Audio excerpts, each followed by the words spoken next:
Is this? Yes. All right. Welcome. Thank you so much. The board meeting of the Board of Education for September 10th, 2019 is called to order. For tonight's meeting, any item that will be voted on has been posted as required by state law. This meeting is being televised live and will be replayed throughout the next 2 weeks. Please check the board website for replay times. This meeting is also being streamed live on our PPS TV services website. Before we proceed, I'd like to note we have a few changes to tonight's agenda. We will vote on the business agenda following the superintendent's report so that staff who are asked to stay to answer questions do not have to stay late. Also, we will postpone adopting the amendment to the Bond Accountability Charter until the next board meeting. Staff is working on a series of revisions, primarily to the ethics appendix of the charter, but also that will bring the proposed charter into alignment with other existing structures. We will all receive the revised version with plenty of time for questions and comments prior to our board discussion and vote.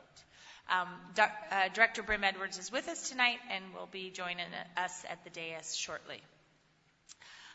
Tonight it is our absolute pleasure to be holding the first board meeting of the school year in Grant High School's beautiful auditorium.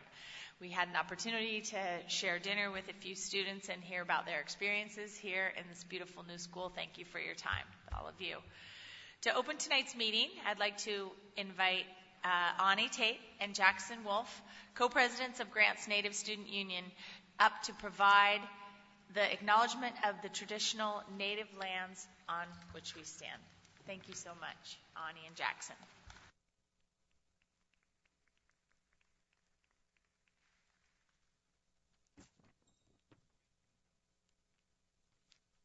Hello, everyone. I want to give credit to Paul Lumley, the director of NAEA, who wrote this land acknowledgement. Indigenous people have obviously lived here in the past. The Portland metropolitan area is vast and includes modern-day cities such as Portland, Vancouver, and many others.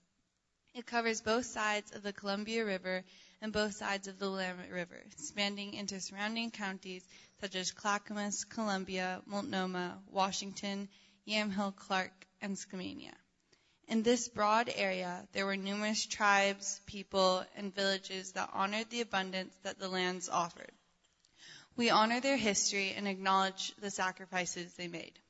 In the metropolitan area, the tribes are Multnomah, Wasco, Cowlitz, Cathlamet, Clackamas, Chinook, Tualatin, Kalapuya, Molalla, and many other tribes who made their homes along the Columbia and Willamette rivers. Let us also acknowledge the robust present-day federally recognized tribes of this area, the Grand Ronde, Siletz, and Cowlitz. In addition, I would like to acknowledge the Chinook Nation, who has been seeking federal recognition for many years. The urban Indian community is made up of tribal diversity that originates from around the country, representing at least 380 tribes. The urban Indian community has a vivid history, made up of people whose journeys have brought them to Portland by ways of forced displacement or seeking more opportunities. Today, these tribes and communities celebrate their heritage, showing resilience and tenacity that would be greatly admired by their ancestors. Thank you. Thank you very much. I would like to invite Grant High School Principal Carol Campbell up to say a few words about the start of the school year, and introduce some students who will share what's special to them about Grant High. And I'd like to just take a moment to thank Principal Campbell for all of her extra duty and incredible work in helping to bring this new building to fruition. And Principal Campbell is legendary for her attention to detail. She doesn't like to be honored like this, but she was really such a wonderful superintendent, operating from the educational realm and really making sure that the build of the school reflected what the students and teachers would need. So you were just a huge asset to that process, and we really appreciate it. Thank you. It's a pleasure to be here and welcome everybody. We've been welcoming a lot of people over the last couple of weeks, and there was nothing more exciting in my entire educational career of 35 years to open up this building on the first day for students. It was overwhelming joy, overwhelming excitement, to our whole community to be back here in Northeast Portland. I want to invite Santiago, Ruby, and Zach up here. We've got several students here tonight who had dinner with board members and shared some of the things about being back in this new space. I wanted to introduce Zach because 6 years ago, I was going around to elementary and middle schools and talking to parents about us going to Marshall for 2 years. Some of you may have been at those meetings maybe, but it was really it was hard to imagine like what that was going to be like. Zach was in 4th grade, and we had an open house at Marshall so people could come in and see the campus and ride TriMet because their 4th graders were going to be freshmen at Marshall, at the Marshall campus. And Zach came out to Marshall with his parents and walked around and then sent me an email and asked me if he could be part of the planning for the modernization of Grant High School. He was a 4th grader. He is a sophomore now. So he has been involved in this as long as I have. So the other person in the building that's known about this project 6 years ago is Zach Olson. He's a little shy, but I would like him to say just a few words about what he likes about this building, and then just pass the mic down to Ruby and Santiago. Yeah, well, it's truly been incredible to see how being on the design team and then getting to come to this new school and see really what's come of this. It's very, very incredible, and it's wonderful. Thank you.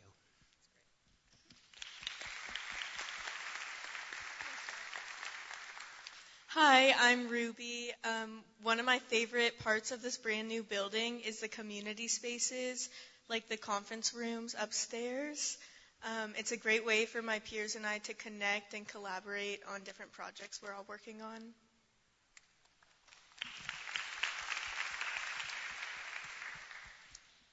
Hi, I'm Santiago. I'm a junior here, and what I like about this school is I like all this natural light that we can see here. We don't have a lot of lights on. We just looking around here, a lot of light. I also like the auditorium and the gym. Like just being in this part of the building is amazing. It's just so nice, and school's really nice. We're very blessed to be here. Thank you. Thank you. So the great thing about my job is that I get to work with amazing people like this, and just take this opportunity to thank all the members of the community, City of Portland, the school board, the taxpayers, anybody who worked on the bond. This is the fruits of that labor, to see students come to a space where they really feel cared for and included, and it demonstrates to them that we really value their education. So I feel really fortunate, and I'm grateful for all the students that are here today and all the board members and anybody who showed up tonight to see the new building. There'll be lots of other events going on here, and you're all welcome to attend. Thank you.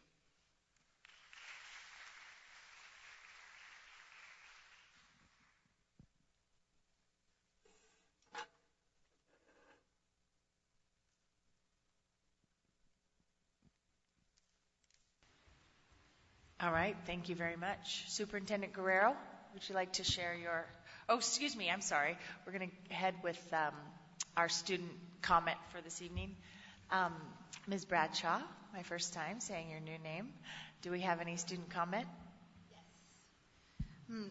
Iris Hodge and Jeannie... Oh, no, I'm sorry. It's a public comment. Shirley Orneas Ruiz and Thomas Bodmer.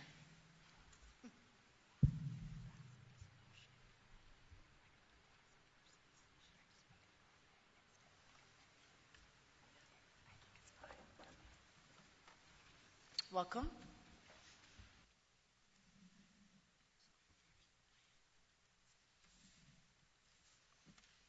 Hello.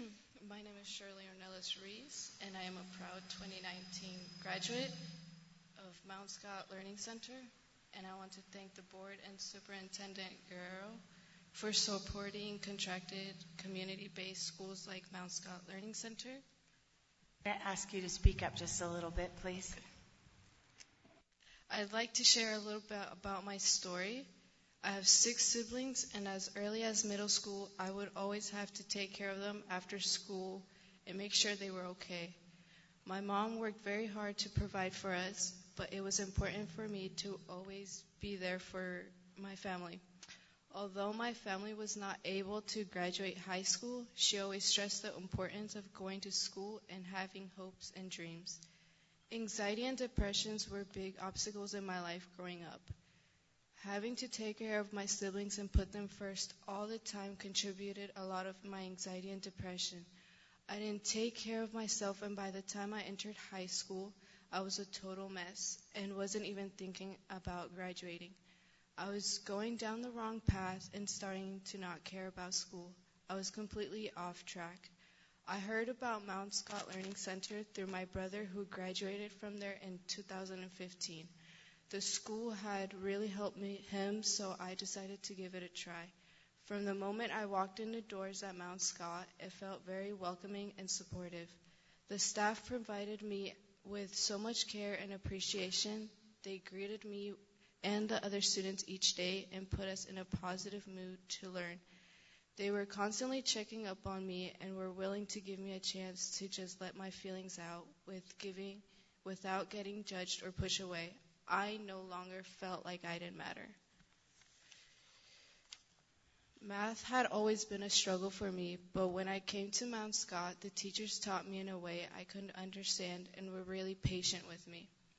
I had never really got a passing grade for math, but eventually started receiving all A's. With the support I received at Mount Scott, I learned to love myself and to keep going no matter what obstacles come into my life. This past June, I graduated from Mount Scott a year early with a 4-year scholarship to Portland State University.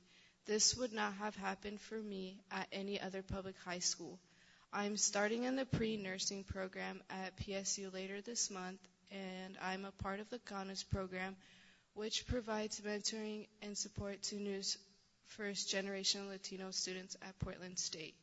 My goal is to graduate in 4 years and move on to OHSU and to be a role model for my younger siblings to show them that they can also be successful. In closing, I want to thank you again for having options like Mount Scott Learning Center. These options are keeping hopes and dreams alive for hundreds of PPS students each year. Mount Scott has definitely kept them alive for me. Thank you. Thank you so much. Congratulations on your future plans.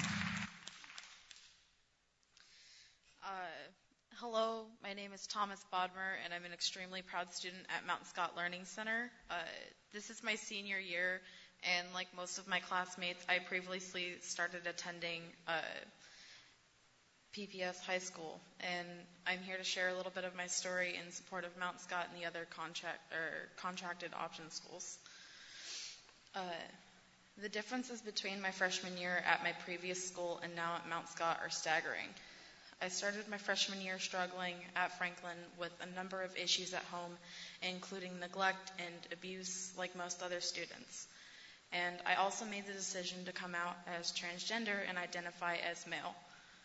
All of these issues made it extremely difficult at times to focus on schoolwork. It led me to think that I would never succeed in any school system. In a big high school with close to 2,000 students, it was almost impossible to get one-on-one from a teacher unless it was after hours with 40 other kids also needing help just like me. In a span of 2 months, I switched between 4 different school counselors. People would only respect my pronouns when I corrected them, and work would only get done if it was rushed and not even partially right. With straight A's in every straight F's in every class, it was clear that there was no way I could bounce back while juggling everything else that was going on. It got to the point that I pretty much gave up because no one was going to help me with the issues that I was having at school and at home.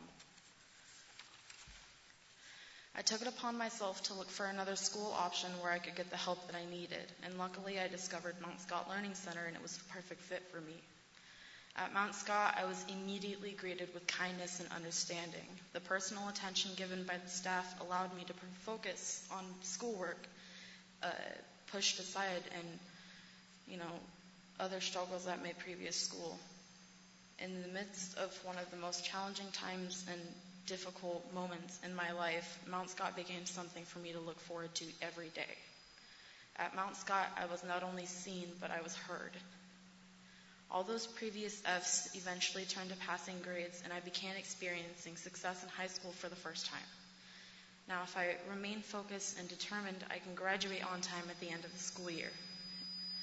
This is something I never thought was possible until I started attending Mount Scott Learning Center. Last year, the PPS Deputy Superintendent and Chief of Schools visited Mount Scott and met with me and a small group of students. We were asked what PPS can be doing at its large traditional high schools to help make sure students like us didn't transfer to small contracted schools like Mount Scott.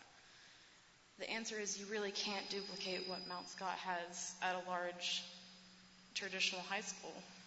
We need the smallness and the uniqueness, the community, and the personalized learning environment that schools like provide. It's where we find hope, and it's where we feel safe, and it's The stink eye usually works for the mic. It's where we feel safe, and it's where we experience success. Thank you.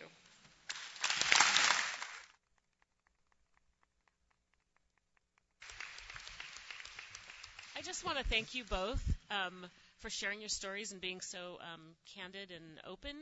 I also graduated from an alternative high school, and I think it saved my life in a lot of ways. And I'm really proud of you for being the first in your family to finish high school and go to college. And I know you'll do well too. Thanks.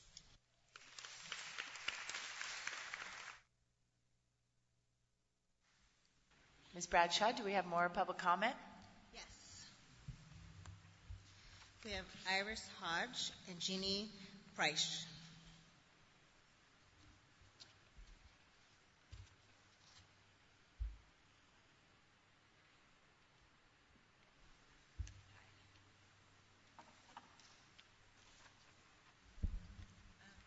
Good evening. My name is Iris Hodge. I'm going to continue the praise of Mount Scott Learning Center. So my son is a sophomore at Mount Scott Learning Center. Should I stay far away? Is that best? Close to the mic? Okay. Is this one on? It sounds like it is. That one's on too. Okay. Okay. I just want to thank you for letting me share our story tonight. So my son was diagnosed with ADHD in second grade. He had troubles in general ed settings really like the second day of kindergarten. He didn't do well with the fast-paced and packed classes of PPS schools. It was a great school. He just didn't do well there. He struggled behaviorally, but consistently read at an advanced level for his age. I didn't know how to help him, and I felt like no one cared. I felt like he was slipping through the cracks, and I just had no options. By the time my son began middle school, he had cycled through 5 different schools. Each time he got to a school, they either lacked the resources to support his learning style or shut down and transferred the special ed program, separating him from whatever friends he might have made. He absolutely hated school, which is heartbreaking from a mother's perspective. He believed he was a failure and thought that the system was built to make him feel bad. I know, it kills me. As high school approached, we heard about Mount Scott Learning Center and decided to take a tour. The class sizes are small, and the kids are treated like important parts of their own education. My husband and I were overjoyed. When my son started last year at Mount Scott, he was rightfully concerned, but immediately he reported how awesome the teachers and staff were and how for the first time ever he liked school. By the middle of his freshman year, he had been voted Student of the Week, which was the first time in his life he'd been acknowledged for his educational efforts, and it inspired him to finish the year strong. I am so proud of the progress he's made while at Mount Scott Learning Center, and I can't imagine where my son would be without the support of the caring and amazing staff. In closing, I did want to make an appeal directly to Superintendent Guerrero and members of the school board. It's an appeal for equity for the nearly 2,000 students that are served each year by Mount Scott and the other CBOs. These are your students and are arguably some of the highest need students in the district, yet the resources allocated to serve them are considerably less than traditional schools and the in-district alternative schools. Unfortunately, the message being sent to these students are that they are worth less, and my son is not worth less. The district's long-standing partnership with the CBOs has been spotlighted as a national model for positively re-engaging populations that have the highest dropout rates. But for too long, the contracted option schools have been left out of the funding discussions that could have positively impacted their students. I'm sure discussions are currently underway on how to best allocate the millions of dollars in funding available through the recently approved Student Success Act, which I was happy to support as an engaged parent. But what is all that funding good for if the most vulnerable students are not getting access? I respectfully request that you make sure the CBOs are part of these early discussions and continually engage as these fundings are being allocated. Lastly, thank you for recognizing that different students have different needs and that not every path to graduation looks the same.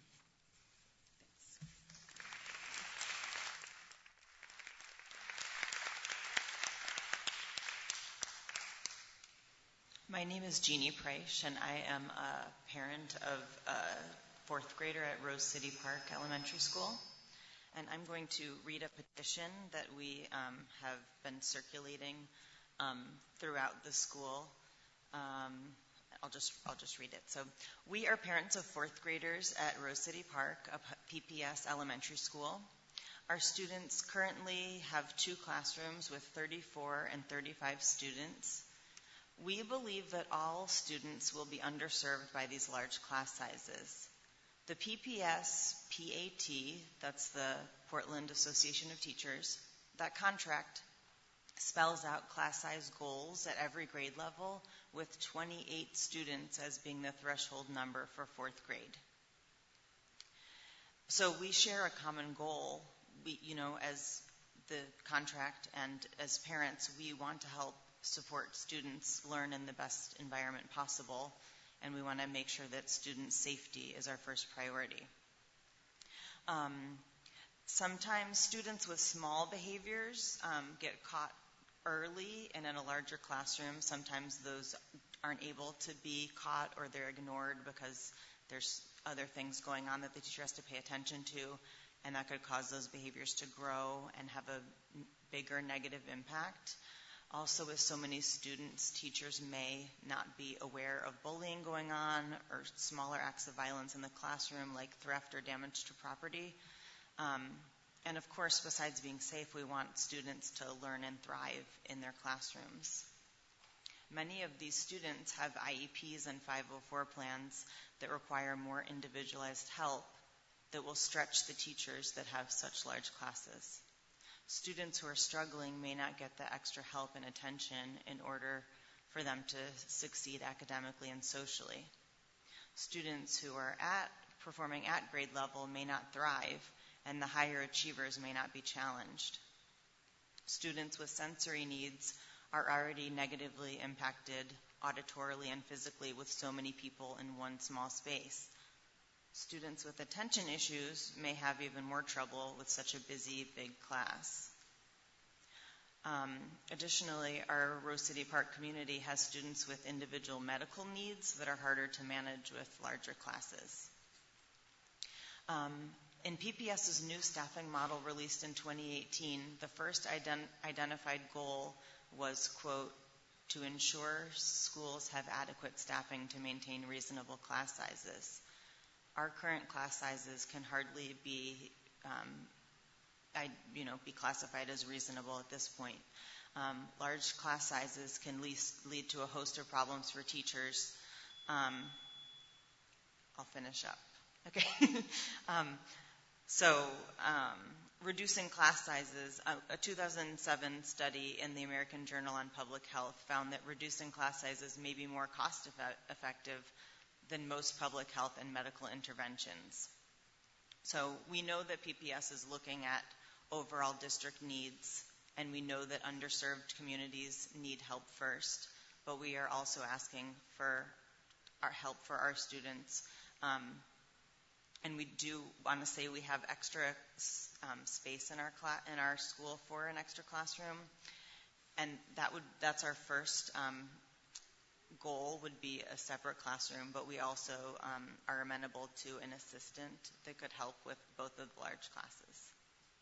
Thank you. Chair Constep.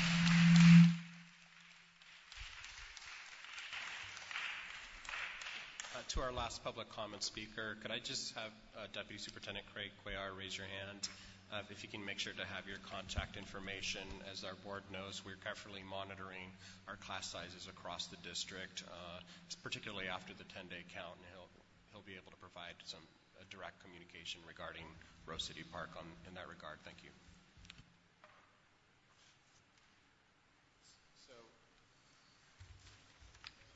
We are acoustically challenged tonight because neither of us had any idea what you just said.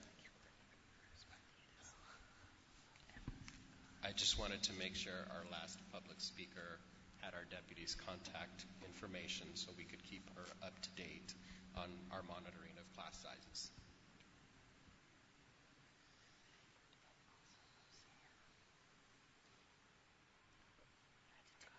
Right. Next we have Mike Bauer and Blanca Strode.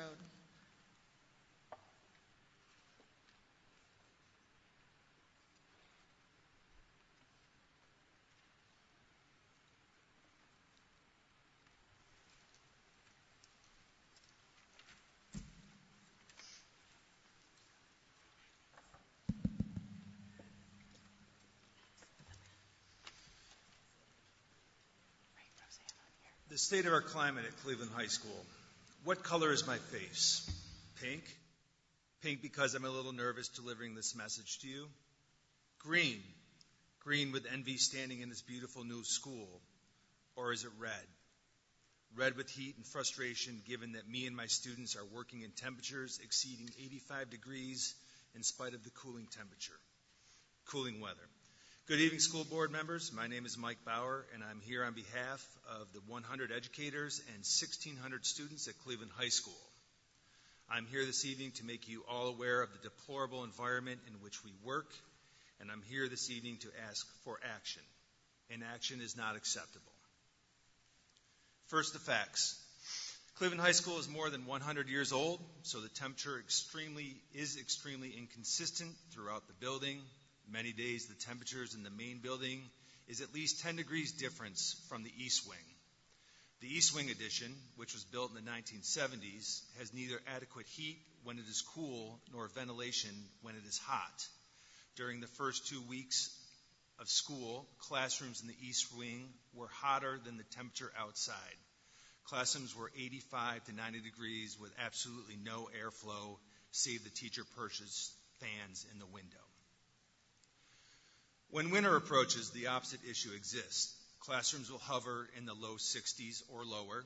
Last year we taught for 2 weeks, starting 2 weeks straight, wearing down jackets, woolen hats, and gloves. My colleague downstairs decorated her door as a giant Frigidaire. Most rooms require the use of a portable heater just to make it bearable. We use humor as a mechanism to survive the days, but survival should not be our goal when considering the students' learning environment. The poor conditions are a barrier to our students' learning. We ask for a high level of critical thinking. Students cannot concentrate under these conditions. Outside the classroom door, the environment is also deteriorating. Rusty radiators, water stained and missing ceiling tiles, backed up sewer pipes in the bathrooms. Members of the school board, the educators and students of Cleveland High School are asking for immediate action to remedy the unacceptable temperatures we endure in our classrooms. More than this, we would like you to commit to fix our school building, both in the short term and with a vision to rebuild Cleveland. We welcome you to join us in the building when the temperatures hit these extremes so that you may fully understand the magnitude of these issues and experience the learning conditions that face our students and the working conditions that the professional educators endure. Thank you for your time.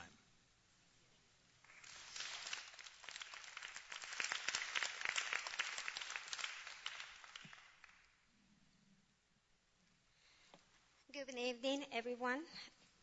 My name is Blanca Strode, and I am the 5th grade Spanish immersion teacher at Atkinson Elementary. I am here today to speak in support of my coworker, my friend, and my sister, Maestra Strode, Maestra MacArthur, and her daughter, Miss Kaylee MacArthur. In my 4 years working for Portland Public Schools and my 15 years working for Beaverton School District, I have never seen a more dedicated educator than her.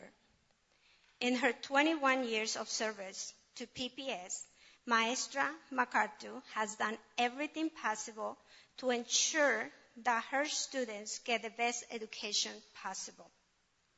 For this reason, I was devastated when I learned that her daughter, Kaylee, has been excluded from attending Franklin School with her cohort. I cannot comprehend how little appreciation and gratitude has been given to someone who has been a positive role model for hundreds of PPS students and families. Let me tell you, this is not simply a case of a family not getting what they wish for. This is a situation that involves a life-threatening medical situation. Maestra MacArthur has had multiple brain aneurysms that have forced her to take medical leave in the past. Unfortunately, Maestra MacArthur is currently dealing with extremely medical issues. However, in such a difficult time, a time of uncertainty and stress, Maestra MacArthur did not have the time to be selfish. Even when she was not sure she was going to survive her brain surgery, she was worried and thinking about her students and their families. So please, help me understand why a family who has been dedicated to the Spanish immersion program for over 21 years has been told that they are not longer welcome. Why would you let Kaylee be part of the immersion cohort for 9 years and then exclude her? Why our parents are asked to sign an agreement or commitment to the immersion program when clearly PBS does not have the intention to honor this commitment? It seems to me that PBS is asking something of a parent that they cannot reciprocate. To make matters worse, the MacArthur family discovered that their neighborhood school with the Beaverton School District would not honor many Kaylee's academic credits in math and world language, sending her back an entire year in math and 4 years in world language. As a result, her self-esteem is completely destroyed. Today, Kaylee has been clinically diagnosed with depression, and it is completely heartbroken. Why do people like this are allowed to destroy a child's dream? Are enrollment numbers more important than a child's life? I'm begging those in charge to reconsider the decision. Though there has already been significant damage done to Kaylee's self-esteem and development, there's still time to make amends. Please allow Kaylee to attend Franklin High School. Please end her unnecessary suffering. Please return consistency and stability to Kaylee's life so she can continue to develop a healthy cultural identity rooted in community. Please allow Maestra MacArthur to have her children close to her so that when the emergency comes, her children can be with her. Please respect her years of service and dedication to the immersion program by rescinding her your rejection letter, please do the right thing. Gracias.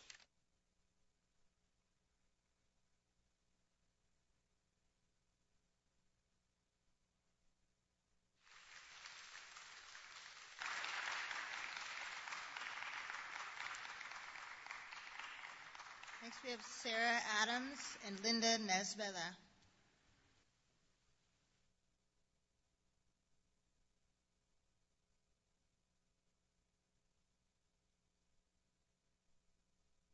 Good evening, members of the board. My name is, Sarah Adams. I'm a parent to 2 children in the Spanish immersion Franklin cluster, and I'm here as well to speak in opposition to PPS's rejection of Kaylee MacArthur Jimenez's interdistrict transfer request. Having been an executive director for the last 3 years, I can certainly understand and appreciate limitations on space and capacity in both space. Limitations on capacity in both space and service. However, Kaylee's situation is unique. She is not asking to suddenly come into this Franklin community with 0 ties. She is merely asking to remain in the same community of students and teachers that she has known for the last 9 years since first grade. When we accepted our students' position in the immersion program, our family made an express commitment to PPS to stay within the program through the 12th grade. My family and the broader community understood this to be a mutual promise. By rejecting Kaylee's request, you have broken that promise to this community, this family, and most disappointingly, to this student. Not surprisingly, this broken promise is negatively impacting the mental and emotional health of Kaylee. Adolescence is hard enough without being uprooted from your community by arbitrary decisions that fail to take into account all the circumstances in this situation. This impact will likely have ripple effects for years on this student to come that you committed to 9 years ago. And finally, from a retention perspective, I would like to note that Kaylee's mother, Maestra MacArthur, is one of the most dedicated and professional teachers that I have gotten to know. She has dedicated more than 20 years to PPS, and I think it's fair to say that part of why she has stayed this long is because her child has been enrolled in the immersion program within PPS. Broken promises like these will not encourage our best teachers to stay. So I implore PPS to honor its commitment to Kaylee, to her classroom, and the entire dual language immersion community by giving her back her rightful seat in the classroom. And so that you can see I'm not alone in these sentiments, I ask the rest of our supporters to also stand. Thank you.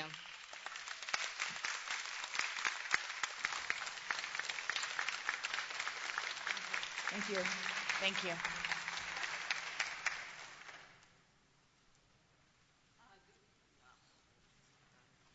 Okay, there we go. Good evening. My testimony tonight is directed towards the superintendent. I attempted to reach out to you on several occasions to discuss discrimination against students of color. On all occasions, you did not respond. The decision to me is completely yours, and I have no choice but to respect it. However, the excuse on why you won't meet with me, given by your legal counsel, that I don't have kids in the district, is flawed. It is this kind of closed-minded thinking that hurts all of our schools. Yes, I'm a Beaverton parent, and no, I don't have kids in this district, but I deeply care about the success of all of our kids in schools. And I firmly believe that there's no place in Oregon where educational opportunities should be limited on the basis of skin color and zip codes. Furthermore, you are failing to see the power that comes between districts and how between collaboration between districts and how these partnerships have a direct positive impact on kids, staff, and communities. Second, as you are aware, we are preparing to file a class action discrimination lawsuit to seek resolution and federal court oversight of this district. You and I both know this will take time, but the disparities and kids dropping out is happening right now. It is for this reason I am partnering up with schools and Portland Public to get much-needed resources to these students and staff now. It has been reported that you may be discouraging staff involvement with me. While I did not hear you say it, and I'm considering this to be hearsay, I would like to get ahead of this if you are indeed doing it or plan to. Unfortunately, other superintendents have used this tactic before, but I plan and organize accordingly. So you can throw whatever roadblock you would like. But just so you know, I will go through everyone because our increase in community involvement, partnerships, programs, student and staff support can mean the difference between a child graduating or dropping out. And when you deprive our kids of this, you aren't just taking away quality education, you are taking away their futures. Thank you for your time. Thank you.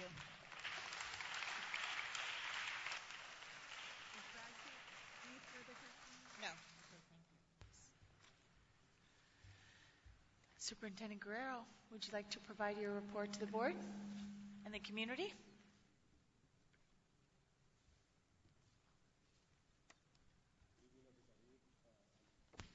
Good evening, everybody. Buenas tardes. It's nice to be here at Grant High School. We're off to a terrific start this school year.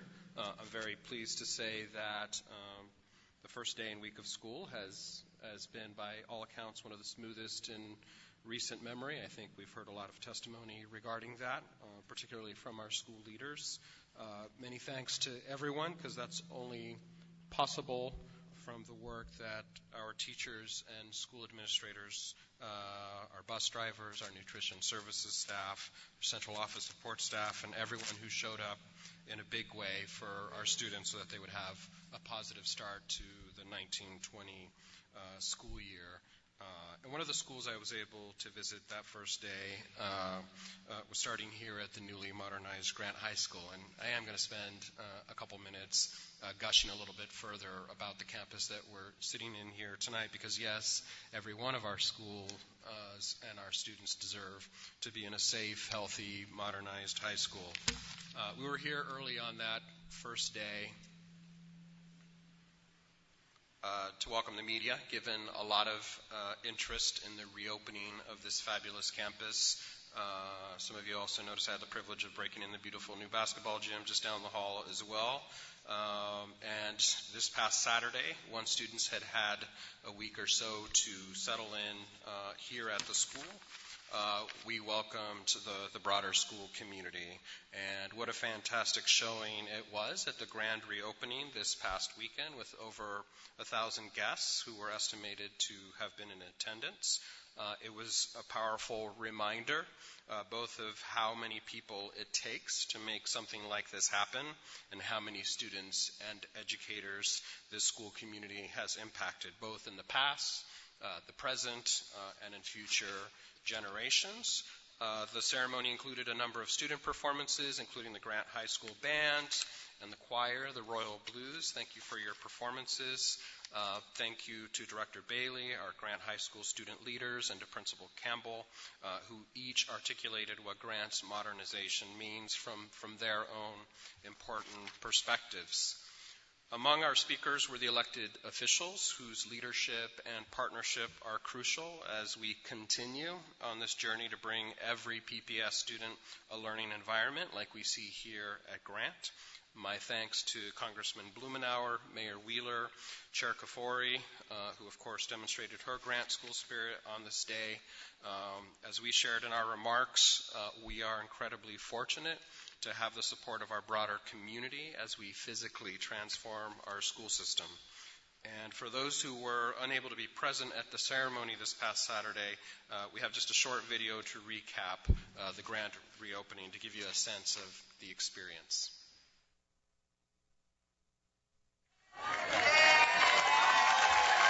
Today is General's Day in Portland, Oregon.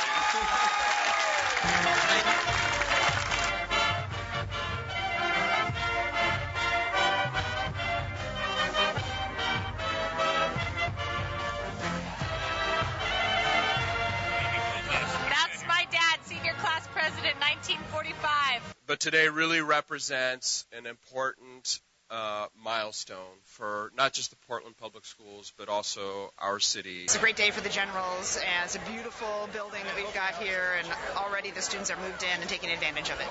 Is this place amazing or what?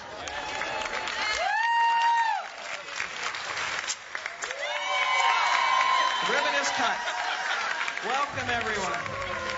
Because this is such an amazing place, and now to see it completely renovated, it's a beautiful thing. I'm so proud to be part of the first graduating class who gets to experience this new campus. This building creates so many more opportunities for my peers and I to collaborate and cheer on our fellow generals. It's modern, but it keeps some of the old. And is there anybody here that doesn't doubt that Grant High School is truly one of our great historical treasures in this community?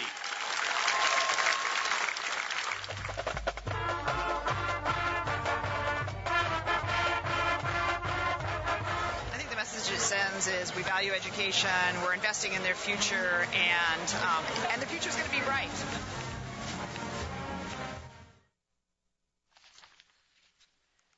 A great day to be sure, and work continues. We are in demolition mode at the Madison High School campus. We have poured the foundation at Kellogg Middle School, and we will begin work at Lincoln soon in downtown Portland.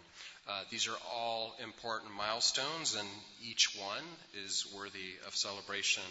Ultimately, our students and educators benefit from these modernized teaching and learning environments. I have another big topic that I wanted to touch on tonight, which I know that the board and the broader community, we're going to spend a lot more time getting into the details about, and that's the Student Success Act. A couple folks have commented on it tonight already. Work across the state and with school districts is starting to commence now in the planning and engagement phases of Oregon's new Student Success Act.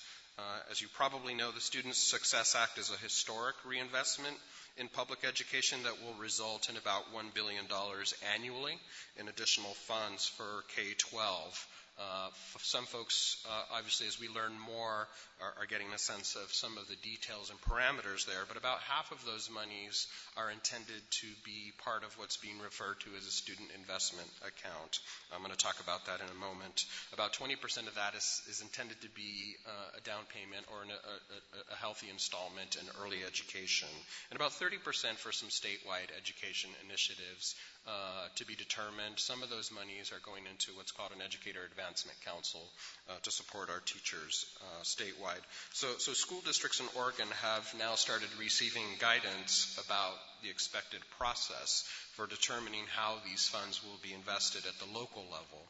Staff has started to become familiar with these requirements and is now starting to develop a process and a timeline.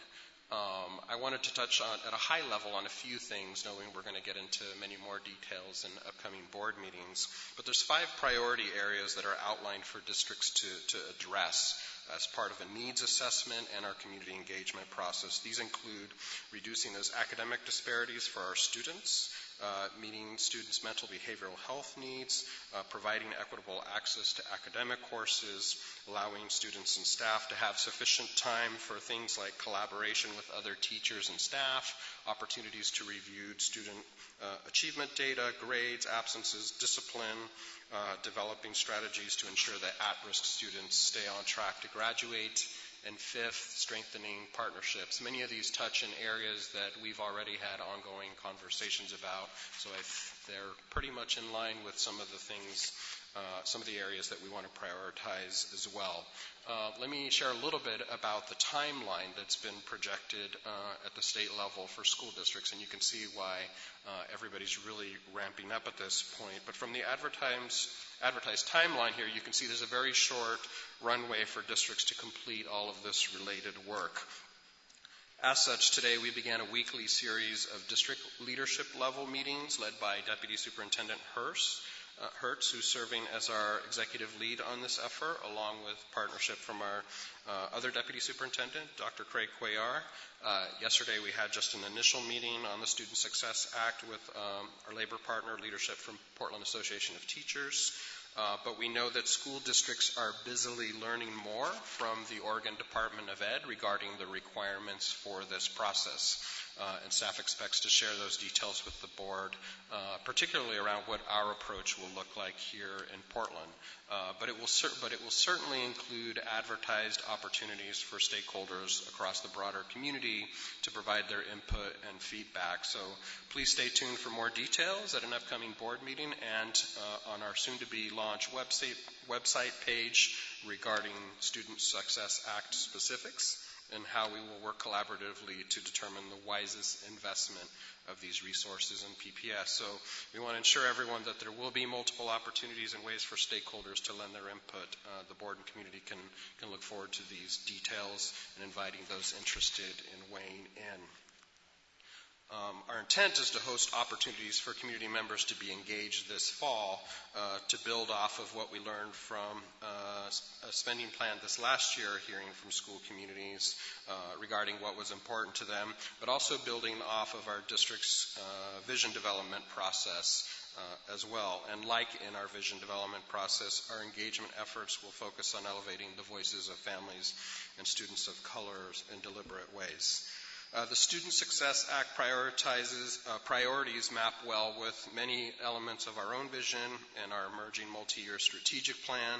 The Student Success Act should be seen as another initiative as much as a welcome, important way to fund the work that we know that we need to do, especially with the regard of reducing and ultimately eliminating opportunity gaps for our students. So we have much more work to do and to report on in the coming days and weeks. Community members will be able to track related information and news and announcements on our website shortly. Finally, just to give a sense of where the superintendent's out and about, some folks know that I will be speaking at the City Club tomorrow evening to share a little bit of the state of the district and where we are in our journey, as well as Thursday, which is our first gathering of all of our school leaders at their Leadership Institute meeting. And it's the first gathering since classes have started, and our school administrators will be diving deeper into some of their own professional learning and leadership, as well as an opportunity to dive deeper into our graduate portrait, which is a key component of our vision. So I'm also excited that we're kicking off 2 additional professional development series this year, one that's tailored specifically for assistant and vice principals of our school, so they have an opportunity and a forum to come together in a professional learning community, as well as a more informal opportunity for central office leaders and staff to hear and learn from leaders who reflect on their own career journeys. I'm happy that I'm honored to be the first featured guest at this month's Leadership Talks, and that concludes my report for this evening. Thank you.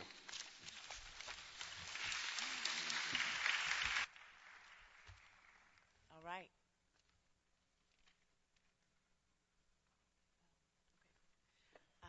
All right, thank you very much, Superintendent. We will proceed to our business agenda. We have mercifully adopted a new practice, which is to move the business agenda toward the front of the meeting so that staff who are present to answer questions from the board can go home after we dispense with this business. So thank you, Director Bailey, for prodding us to make this change. At this time, the board will vote on its business agenda. Ms. Bradshaw, are there any changes to the business agenda? Ms. Powell.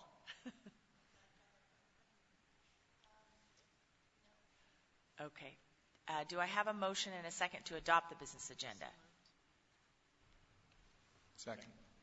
Director Brim Edwards moves, and Directors Bailey and Scott second the adoption of the business agenda. Ms. Powell, is there any public comment on the business agenda? Is there any board discussion on the business agenda? I have one note I wanted to make on the business agenda is that we have an item that concludes the discussions we've been having as a board about the board committees, how we will process our work coming up, and that's been posted listing what the committees are. But we've also had a fair bit of discussion around creating a task force on enrollment balancing and equitable programming across our schools. So the discussion has been, when will we constitute this work? There's some staff work going on in that area now. So we just stay tuned. I think we'll be pulling that together certainly within the next 6 to 8 weeks. That's my only note. Any other discussion on the business agenda? All right. The board will now vote on the business agenda. All in favor, please indicate by saying yes. Yes. All opposed, please indicate by saying no. Are there any abstentions? Seeing none, the business agenda is approved by a vote of 7-0 with Student Representative Latterell voting. Yes. Thank you. At this time, I'd like to invite up Courtney Westling, Director of Government Relations, to provide her update. Before you begin, Ms. Westling, I'd like to ask Director Bailey to just share a bit of news with us regarding our vote to refer the levy to the ballot. So it seemed to be an appropriate time to comment. Along with the superintendent, we're very excited about having the first real injection of new money into schools in more than a generation, a couple of generations of students, more than my lifetime as a parent. And it's incredibly important that we also renew our local option levy in November. In fact, the local option levy will bring in slightly more money than the new money that we expect to get from the state. All the roughly $90 million a year that it will bring in the first year will go directly into the classroom for teachers and student supports. So I encourage you to vote yes in November. Thanks. Thank you. Should I start? Yes, thank you. I'm Courtney Westling, Director of Government Relations, and this is a little belated, but I think we're still in the sweet spot where I can give you a legislative update, and it hasn't been too long. So as you know, our long legislative session wrapped up at the end of June. For those who don't know, we have long budget sessions on the odd years, and we have short 5-week sessions on the even years. So we're getting ready to go into a short session, which always makes me kind of happy. But I'll get to that a little bit later. So I have an agenda for you, and I guess I'm in charge of this. Did I do something wrong? Brian, is there a trick? Oh, I just have to go the other way. Okay, I have to be smarter than the remote. Okay, so for the agenda, just real quick, we're going to talk about some of the key K-12 investments. Obviously, the Student Success Act, but I am not planning to spend a lot of time on that because we're going to spend more time on that in the coming weeks, and our superintendent just went over some of it. Other pertinent legislation from the 2019 session, specifically want to call out the employee misconduct work and the PERS changes just because they're pretty hot items, or at least focus items for us, and then some important dates coming up for the legislative work. Okay, so the key K-12 investments, House Bill 5016. Bill numbers probably don't matter that much to you, but I'm putting them on here and so that you can refer to them if you want to on the legislative webpage. The House Bill 5016 is the state school fund. That's our per pupil spending that comes down formula from the state. I see that I missed the percent increase, but I do have that number for you. It's 9.7% more than the last biennium, so just a little less than 10% from for this year. Last biennium was $8.2 billion. Measure 98, which we all know has been a really great investment in our I guess 8th grade through high school, because they made a change after it passed to include 8th grade. So that is getting full funding, and the way that that's working for this year is ODE put out some guidance saying we want to fund this starting this year. So they took a little bit of money from the Student Success Act and front-loaded it to make sure that we can be working towards full funding for this year. So it's kind of confusing, but just know that $200 million from the Student Success Act is covering this school year, 1920. So that's what that second bullet means. And then I think, just so you guys know, and it wasn't talked about too much here, but the Student Success Act is a tax, and I'm going to get to that, but that does not start flowing until January of 2020, so that is why there's no with the exception of the Measure $98, that's going to be coming later. And then, do you want to ask questions while we go? Is that, I see there's... Can I ask a quick, sorry. Do you know where PPS is actually going to see the money from the SSA? I was in a meeting recently for my day job, and the information, this is somebody from a different district, and the information that they had was that the school districts would not actually receive any money until November. I haven't heard that. What's being told to districts at my level is you'll start seeing money in time for the 2021 school year. So I don't know yet what that's going to look like. I think we're going to know more soon. But I know that they can't collect the new tax revenue until January because they have to set up all the systems to actually do it at the Department of Revenue. And then, the fiscal year starts in July. So that's what I know right now. But I will look into it. Okay. If I could add a little bit on that, as well as the timeline of deadlines we have for submitting a needs assessment and a plan, we wouldn't see a disbursement of funds probably until July at the earliest. So one thing we'll need to discuss is how to forecast investments in things like human capital when we want to front load some of that hiring for our school community. So we'll be coming forward with some more specifics about not just quantity, but when we can expect those investments to hit the district. And so I'll pivot to Student Success Act just to give you that quick. So it's $475 million student investment account for the 2021 school year. That's for the state. The number that's being thrown out for the first year for PPS is approximately $39 million. But I think it's all going to shake out. But it is a monumental investment. And so I think I don't want to give too much leeway to people, but I think we need to be patient with ODE and with other departments who are doing the work because this is a big deal, and they have a lot of systems to set up to make this work. And so I think we're going to be I know we're going to be getting a lot more guidance as they staff up, because they just hired staff. They're just getting started. The toolkits that are being shared with the community are still in draft form, so there's a lot of tweaking happening right now, which is, can be frustrating, but it's also exciting. And we can give feedback. So if you have feedback, we'll take it. We'll take it to them. Well, I'll give some feedback right now. Okay. There's a big difference between July and November. Yes, you're right. And number two... Because you're talking about November 2020. Right. Yeah. So, if we're not actually going to have any cash in hand until November, that's going to have big implications for our budget discussions. Yes. Number two, I don't want to sound ungrateful, and I'm deeply grateful to the legislature for finally at least attempting to address 30 years worth of disinvestment in public education. At the same time, I think it's important that we all understand the limitations of this money. $39 million for a school year in Portland Public Schools is not a life-changing amount of money.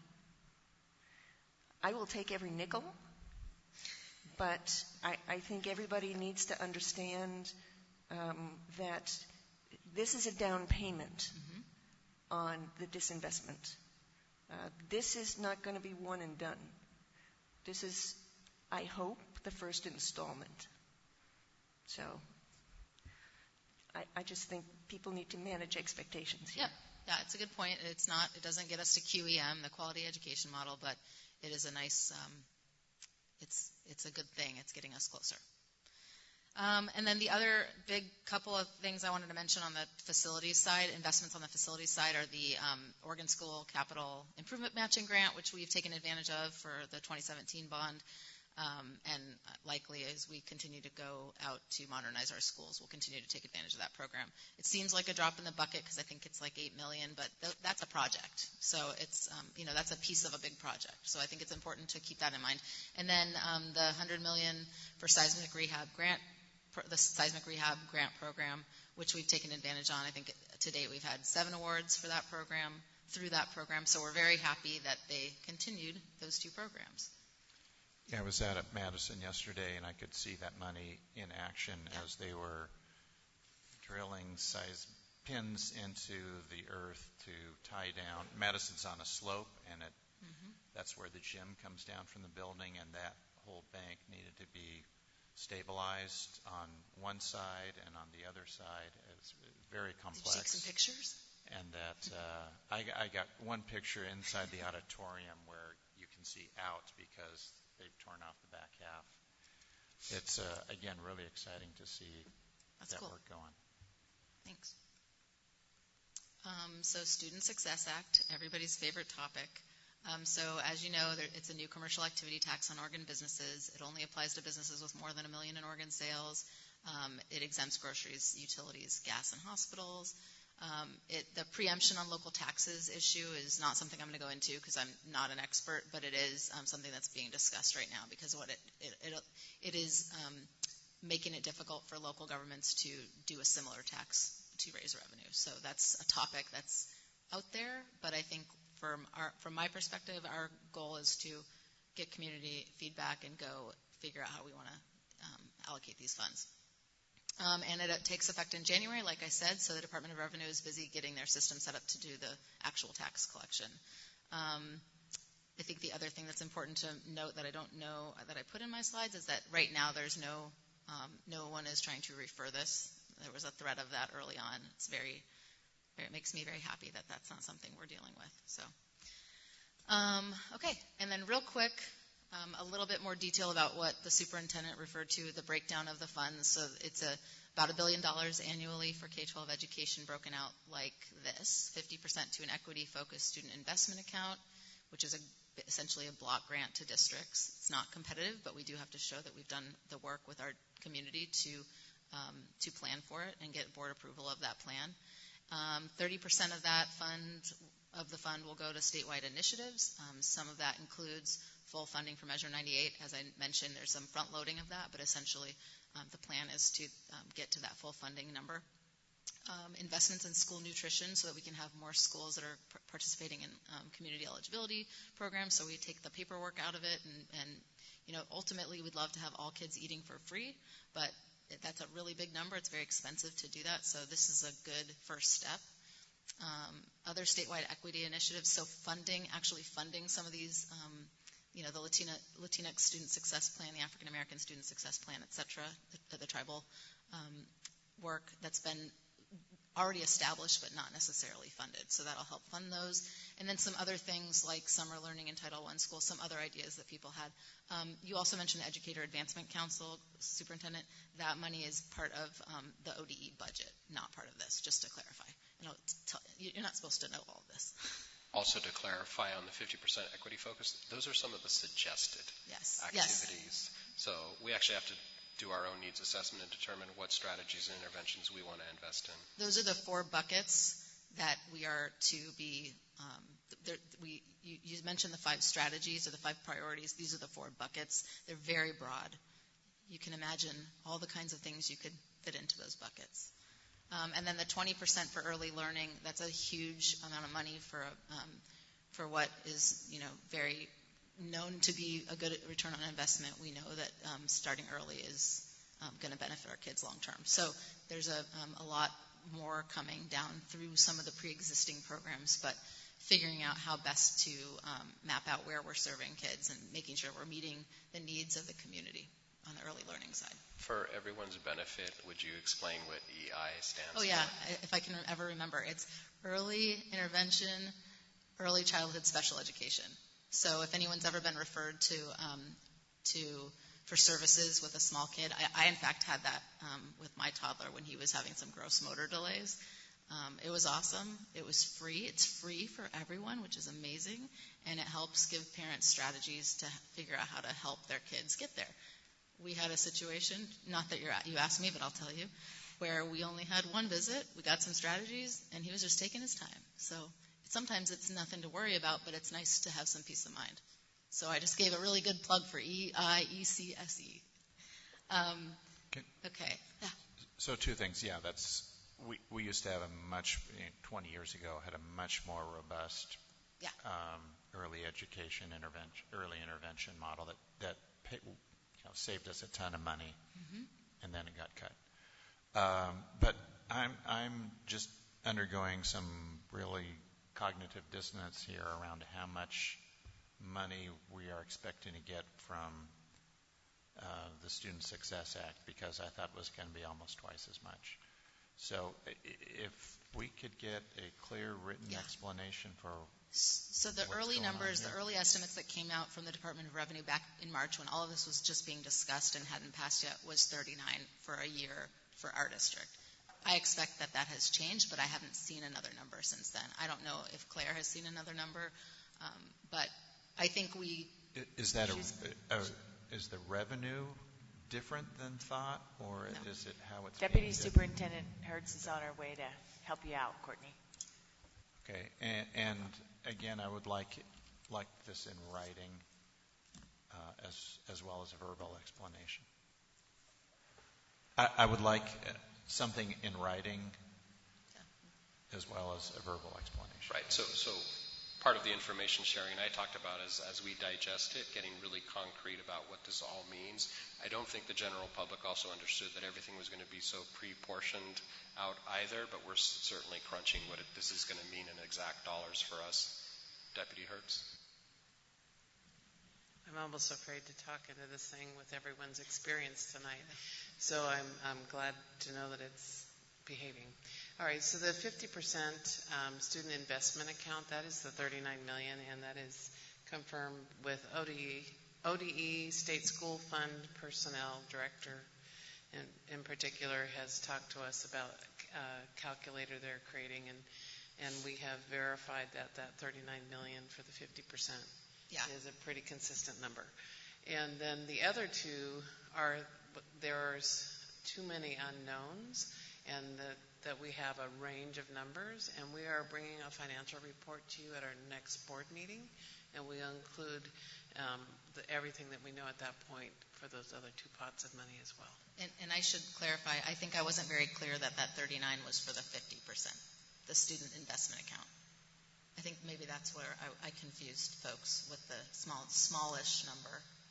It's not all of it, it's just for that piece of it. One of the joys of getting old is that, man, when the acoustics go bad, my processing really... so good. I hope to... I'm glad we'll be learning more of the gory details as this comes out. We'll have a range. We won't have a promise at that point. Yeah. Thank you. We look forward to that conversation. Can I ask a question about the 30% for the statewide initiatives? Do we know what the mechanism is going to be for that 30%?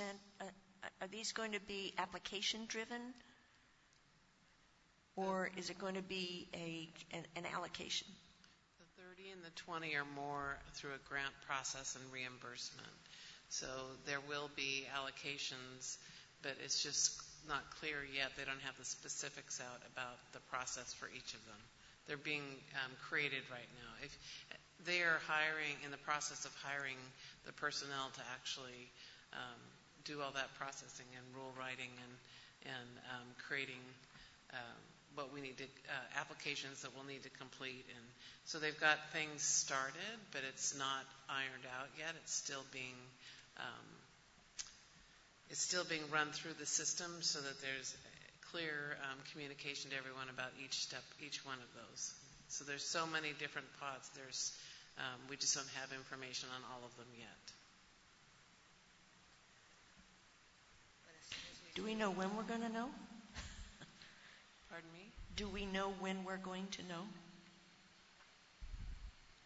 I don't have a specific date. I just know how we've been told by state school fund personnel at the state level what some things to consider. So we're giving you a low range and a high range at our next meeting. But we have our ear to the ground, and we're listening and continuing to hear as steps are rolled out. And you're coming to the board with our preliminary plan around our own budget planning and how we integrate these estimates on the 23rd into that process. Yep. And any additional information that comes down between now and then, we'll make sure that it's included. Is this working? Did you have more to your presentation, Courtney? Yeah, a little bit more. Sorry, almost done. Are you leaving the Student Success Act? Yeah. So before you leave, I guess I want to just take a moment because closer? Okay. Because I also don't think we should diminish what this is. Today, I had a briefing by the state's former state revenue officer, and this is going to be the largest shift in the state's tax code in more than a generation, probably the largest change since the institution of both the corporate income tax and the income tax. And just the mechanics of getting it in place and getting the draft rule, technical corrections made, it is going to be probably a year-long rulemaking process. But it also indicates what a significant new revenue source is of this. And I think, while we may say it's not enough to accomplish what we want for our students, I think we should recognize it is a massive investment, and $1 billion in new taxes hasn't happened along with a new mechanism in a long, long time. And I think we should, while we can acknowledge it may not be able to accomplish everything we want, that the legislature and the governor had a really significant achievement.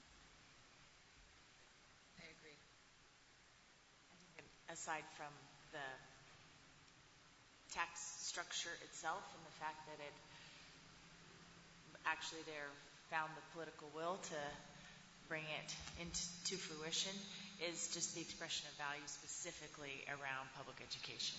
And it's been a long time since we've seen that as well. Okay, I'm going to move on. So some other significant legislation from 2019, because the Student Success Act did take a lot of air out of the room, but it didn't take all of it. So the ODE budget, and I put in here mentioned previously, the state school fund budget was mentioned previously. The ODE grant and aid budget I didn't mention, and that was another bill. That gets a little less attention, but essentially that is what funds Measure 98. Our regional programs, like our Columbia Regional Program, the Educator Advancement Council. So that one also passed and was kept. Some of our, for example, regional programs was slated to be cut in the governor's budget, but they were able to keep it at current service level. So there was some good stuff. It wasn't groundbreaking news, but it was a good thing, and what was included in that bill is very helpful. The employee misconduct legislation, I'll get to that in my next slide. I'm going to start going faster because I know we have other things on the agenda, and I didn't mean for this to take quite this long, but we had PERS changes. That was also hot. Some suicide prevention bills that I think are going to fold in really nicely with the work of the Student Success Act and all the work we've been doing around behavioral health and mental health and the challenges that our students are facing these days that many of us didn't face when we were in school. There's a mandate to include Holocaust and genocide instruction in our schools, which is really exciting. That was just a really cool process to watch unfold. Unfortunately, the gentleman who was leading it passed away during the winter before it happened, but it passed, and it was a really positive and happy thing. And then the paid family medical leave bill, which districts are figuring out, it's a pay into kind of thing, like workers' comp. Collective bargaining, a response to the Janus decision at the Supreme Court. That I wasn't very involved in that one, but that's got some interesting, although it was watered down, so not a lot of big ramifications.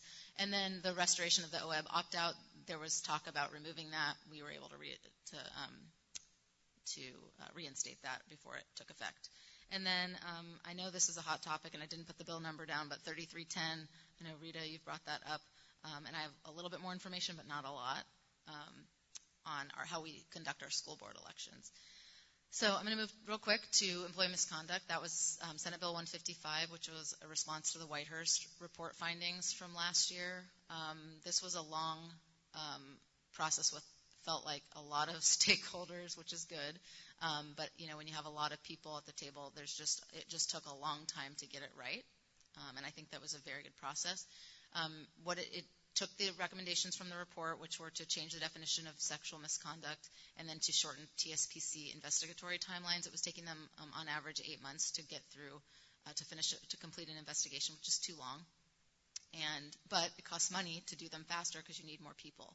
So we were able to tighten that down to 90 days. So they're hiring FTE at TSPC to help with that.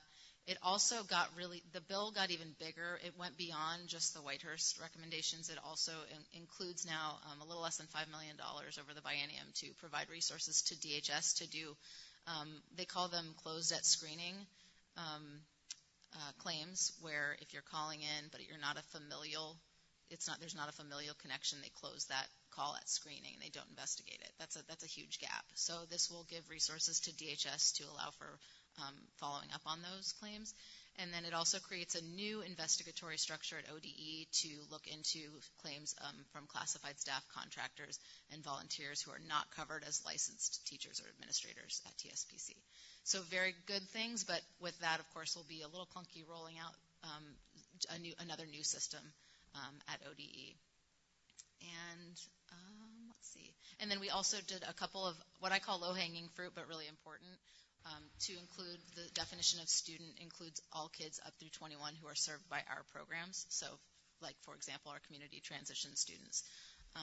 So I thought that was a really important add. Do you know anything about how and when the money is flowing to TSPC to staff up to really be able to meet that mandate? Yeah, I'm not sure.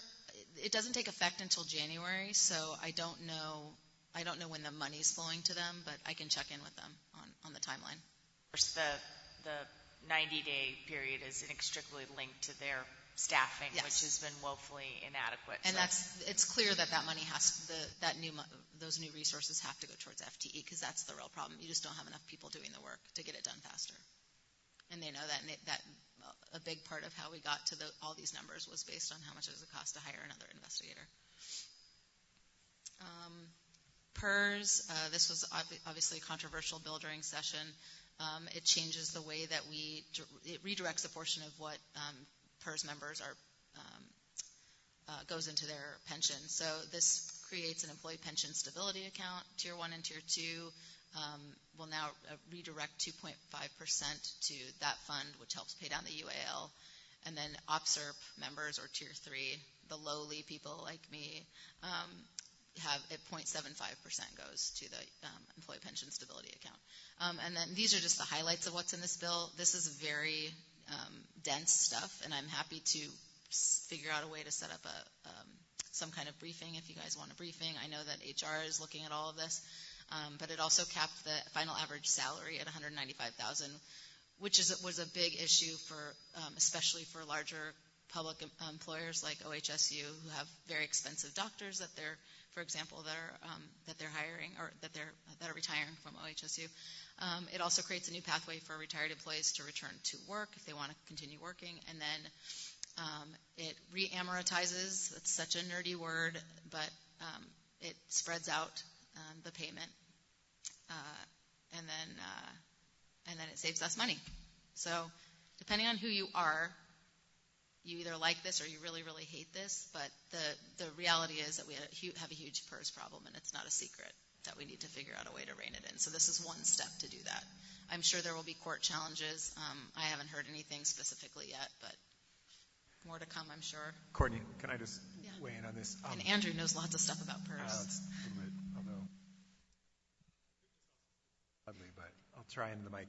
I just wanted to point out it is a significant amount of savings, but the bulk of that savings comes from the reamortization. And so I just want everyone to sort of be the nudge in the room that this is not actually saving us money in the long run. It's actually costing a significant amount of money. It's like refinancing your mortgage after you've paid it for 10 years. So we should think about the people who are going to be in these seats 10 or 15 years from now, and think about ways. And there is a state matching program that was created previously, and I think some more funding was put into it. And I would like, as we go into this budget process, to talk about if there are some of these savings could go into a one-time investment. Would that buy down the future and make future board members' roles? They'll thank us a couple decades from now. It's not liquid cash for us. I know, right? Yeah, that's a good point. Thank you. And then my last slide, and then I'll take any more questions, is just to let you know what's coming. There's still a little bit of talk about a September special session, although I haven't heard as much lately. The legislative committee days are coming up, so during the interim, they meet every 2 months, and they hold committees, and they're in session to have informational hearings. And usually they're hearings to follow up on something from the session before or to prime the pump for something coming up in the next session. So next week is legislative days, and then they'll do it again in November and January, and then February 8th is the first day, or 3rd, sorry, February 3rd is the first day of the short session. The short session is really seen as a place to get technical fixes made, not to do epic policy changes. It's usually frowned upon if you try to do something big during a short session because there's just not enough time to engage and to make it meaningful, and it feels rushed. So, and I think going back a little bit to employee misconduct, I think there will. I don't know exactly what they are, but my guess is there will be some tweaks to make. That thing passed at the last minute. It was worked on until the last minute. I'm sure there's something that some housekeeping thing that will have to get tweaked. But and then we're seeing a little bit of disconnect between what decisions we're making as a district and what the TSPC decides, and so trying to figure out some of that with them and whether or not that needs a legislative fix. That's what I got. Thank you. Thank you for all the good work on the advocacy. Oh, and back to 3310 really quick. So that's the bill that basically allows us to change how we do our school board elections. It's up to you to decide if you want to do that. It also gives those who feel like it's not a good system an opportunity to complain and sue. And I think it's a discussion that needs to happen. There's a lot outlined in the bill. It's not that long, but it's pretty long and dense. But there are steps that we would need to take as a district, as you would expect, lots of community input and public notice and public hearings to have those conversations. So I know that the Secretary of State's office will be putting out guidance. I don't know how helpful it will be. I don't know how much they were involved in this. I didn't get the sense that they were that involved. So as I get more information, I'll share it, and I'll try to put together just a few bullets on kind of what steps we would need to take to start that process. But the bottom line is that it is looking to remove barriers for underrepresented communities to have representation in school board elections. So it's calling really for analysis of what might those barriers be in your district. Mm-hmm. So just along those lines, it would be. I'm sorry. Is it just the echo or just me speaking? You're good. It would be great to get a legal analysis of the bill in addition to. Actually, I think Liz is working on it. Acknowledge that she will. Great, because instead of waiting for somebody to complain, it seems like this would be a great conversation for us to have with the community. We have a mechanism now to have it, and it seems like proactively, and it may be that the system, people like the system or not, and we should have that conversation because I think it is. We just have the system that we've always had, and sorry. I feel like I'm talking really loud.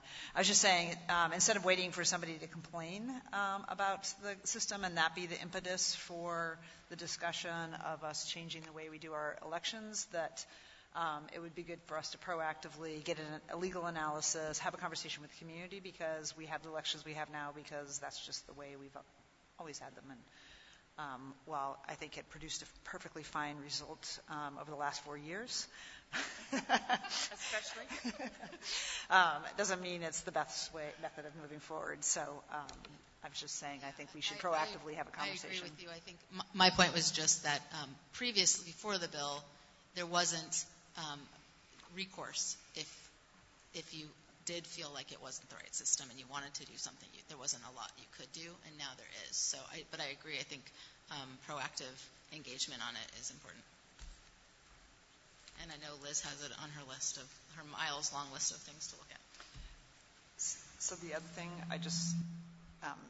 getting the Student Success Act through, and I mean, I think there was navigating both sides of the tax and how it was expenditures was a huge lift, but also getting Senate Bill 155 passed was a real win for student safety. And I know that while it's a statewide bill, that PPS played a very unique role in pushing this through. So I want to acknowledge your work, Jonathan Eames, our contract lobbyist, the Office of the General Counsel, board members who testified. It was, like I say, a groundbreaking piece of legislation, and it will have statewide impacts, but PPS really drove it. So thank you. Yeah, it was fun. We'll keep working. Thank you so much. We'll keep tracking to make sure that things get implemented and get moving. Tonight, the board will be holding a first reading on the healthy and substance-free learning policy. In addition, we will be having a first reading, kind of a reprisal, of the professional conduct between staff and students policy. While this policy has been open for public comment following a first reading on July 16th, there have been enough changes to warrant a new first reading. As chair of the Board Policy and Governance Committee, which has considered tonight's policies, Director Brim Edwards, could you please introduce these? Thank you, Chair Constam. So both of these came from the Policy and Governance Committee. But before I do that, I want to just briefly take a moment for another committee, the Audit Committee. I wanted to, tonight we have our new Senior Internal Performance Auditor, Janice Hansen, with us. So I wanted to welcome her to PPS. It's day 2. So we don't have anything from the Audit Committee tonight, but welcome to PPS. So the two policies that we're going to have first read, I'm going to start with the professional conduct between staff and students policy. And while we're, as Chair Constam referenced, we're having a second first reading, this policy has almost been out, has been under consideration for over a year. So in May 18th, the Whitehurst report came out and had a series of recommendations, and one was that there be a policy that provided clearer guidance to employees as to what were appropriate conduct and boundaries between staff and students. And this policy seeks to address that. The draft that everybody has, and which will be posted on the district website, is a relatively lengthy policy for us, but just at a very high level, the policy and the intent of the policy is to recognize the importance of healthy relationships in children's lives and the role adults play in modeling healthy behaviors. It also clarifies expectations for staff conduct and provides examples of healthy and unhealthy behaviors, and it reorganizes components of the policy so that it's easier to understand. So because this policy has been under development for so long, I thought I'd just briefly describe the process. So we had a first draft. Staff basically looked around the country for some model policies, and there aren't very many good examples. So we've really spent a significant amount of time building what I believe is a model policy. We had input from lots of different stakeholders, parents, principals, teachers, students, community members, and we came up with the first draft. This summer we had a first reading of the policy, and then, or actually the spring, and then we had a board election, so we had 3 new board members, and we had the benefit of the 3 new board members providing a fresh perspective. I'm sorry, I can't talk both ways. The fresh perspective of the 3 new board members. In addition, we also received some really invaluable insights from the Portland Association of Teachers on, I think how we could avoid some unintended consequences. We want to support healthy relationships between students and adults, and when we talk about adults in this case, we're not just talking about teachers, we're talking about classified staffs, contractors, volunteers, and so as part of our committee hearing, getting sort of real life on the ground examples from teachers of what we should avoid doing to harm those positive relationships and draft the language carefully that we encourage positive relationships between our adults and students, and then be really clear what the guidelines are for what the boundaries are and inappropriate conduct. So we incorporated the revisions and suggestions of teachers, the new board members, another round from the committee. We had a committee hearing on July 16th and another one on the 29th. And on the 29th, we incorporated sort of the last set of revisions, and the committee and Director Moore and Director Constam are also committee members. We are recommending it to the board for a first reading this evening, and to have a 21-day comment. I will acknowledge we also received some comments from Director Bailey that we're going to be considering during the comment period, but I think we'll be able to incorporate them in as we move ahead. So this will be posted online. We welcome the community's input into and comment on this draft policy, and the comments that we receive we will consider in the committee, and we'll either incorporate them in to the draft or not, but we welcome comments. So that's a years in the making, and I really think some really great work on the policy side from the Office of General Counsel, also Carol Hawkins with Labor Relations and HR, and a lot of other staff. So I want to say I think that there are some ways in which this policy or this proposed policy is really groundbreaking, and we reviewed and drew from a lot of exemplary practices and existing policies, but we also did break new ground. And to Director Brim Edwards' point, there was some really challenging but very meaningful dialogue with teachers in this process, because it would be very, very easy to end up with unintended consequences that inhibited expressions of appropriate, caring relationships between teachers and students. And so there were really some great conversations on that. So we hope that we'll continue to receive more comment from the public and staff during the next 21 days. Any more board comment? All right, moving on. Great. Apologies, we just got a sidebar around the policy wording. So. We'll all email you. Okay. We welcome all. We are focused on the content. Yeah, and I say, I think the overriding focus is student safety, and then also recognizing how important adults are for our students. So the second policy that is before the board this evening for a first read is the Healthy Substance-Free Learning Environments or Schools draft policy. And in order to align our priorities and national best practices, the Office of Student Support Services recommended creating a drug and alcohol policy separate from our discipline policy. This policy also embeds our racial educational equity policy and also trauma-informed practices, and maintains a focus on prevention, intervention, and recovery.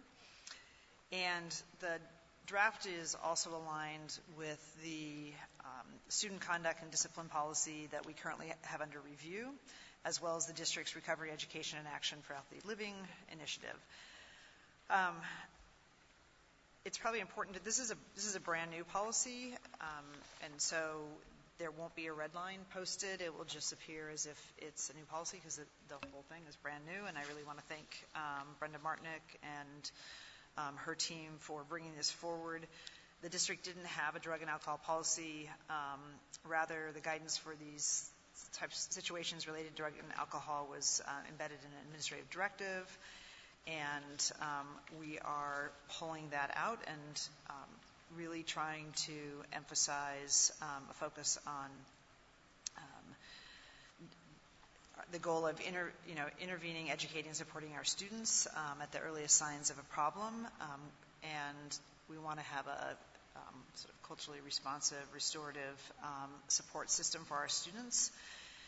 And that became the focus of the policy. So we think we started in one place of being really clear we needed a drug and alcohol policy, and then there was the, what about the discipline? And we, I think, ultimately came around to developing a policy that really supports our students instead of taking a punitive approach, really trying to provide supports along the way. And I thank both the committee members, Director Constam and Director Moore, for their assistance and the thoughtfulness they brought to the discussion, and working through real life examples when kids are being disciplined and there's drugs or alcohol involved, and how we as a district approach that. So we had discussions in the committee on June 4th, the 27th, and August 29th, and at the August 29th meeting we felt the policy was ready for a first reading. Also, these three policies benefited from the fresh perspective of the three new board members. So everybody's, I believe to date we have everybody's feedback in this new draft, and it's ready for a first reading. And again, any public comment that we receive will be considered at the next committee meeting.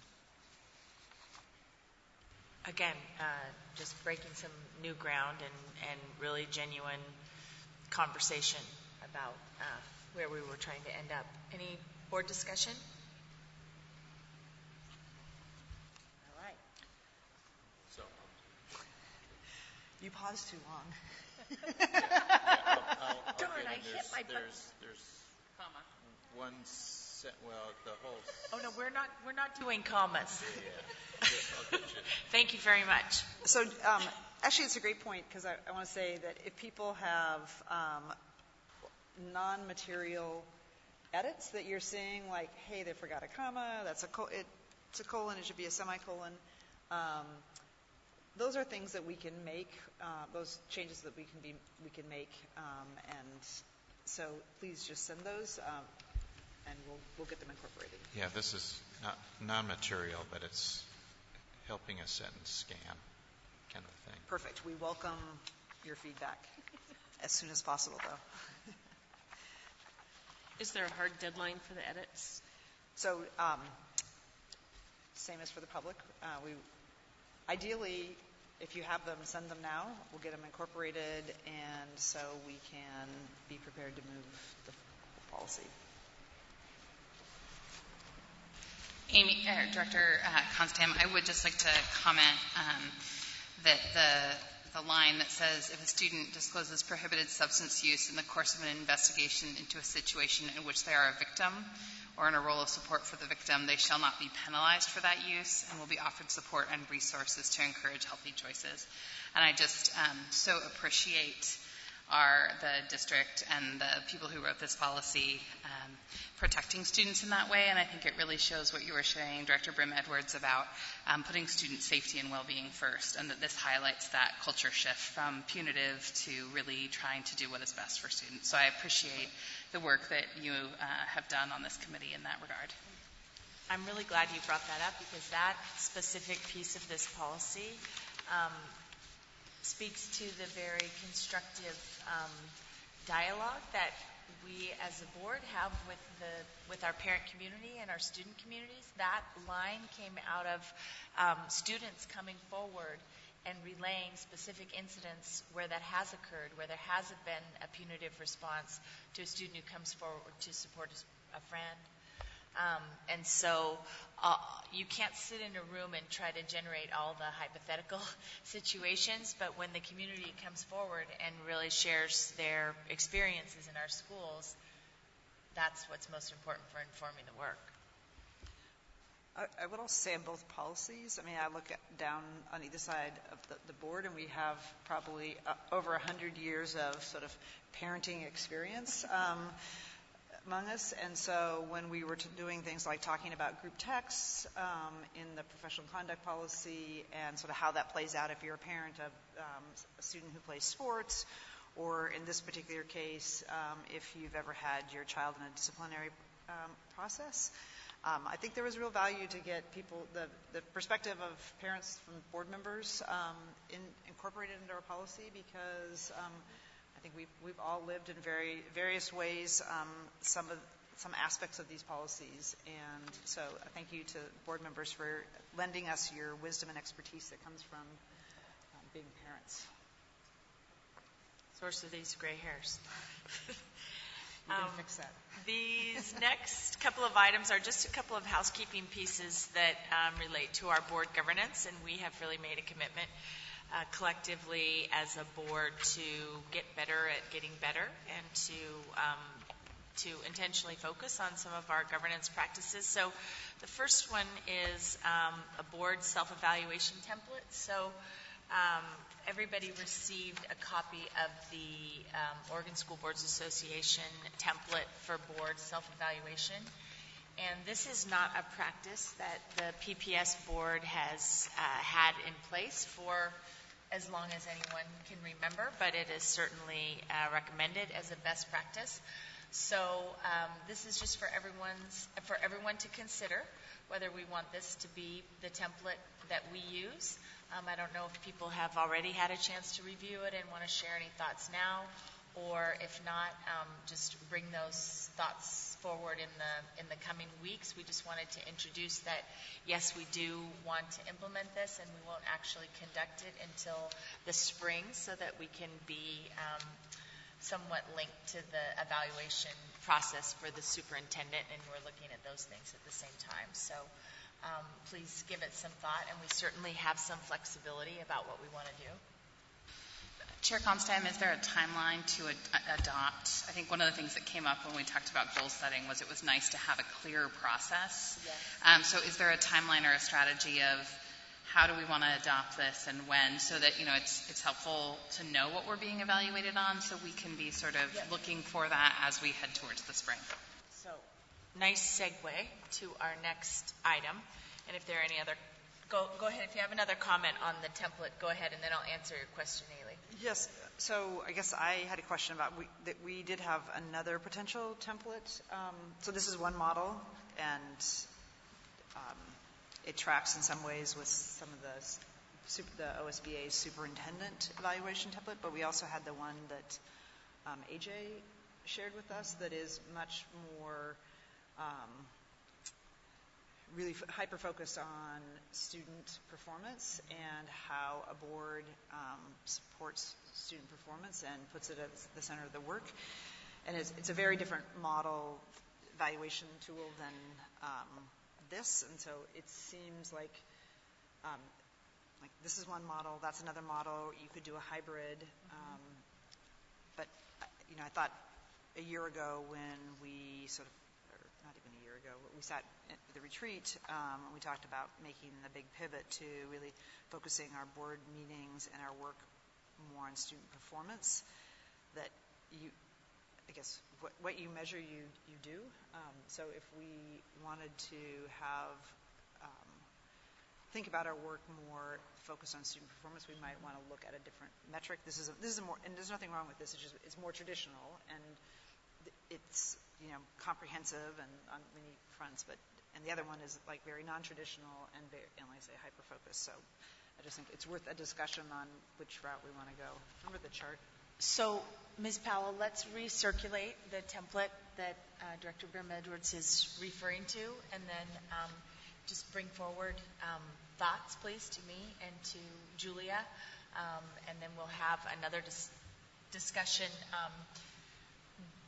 This next item, just to walk through the timeline on the superintendent's evaluation process, we want to adopt an instrument for the superintendent's evaluation by the end of October, so that would be the timeline for this as well.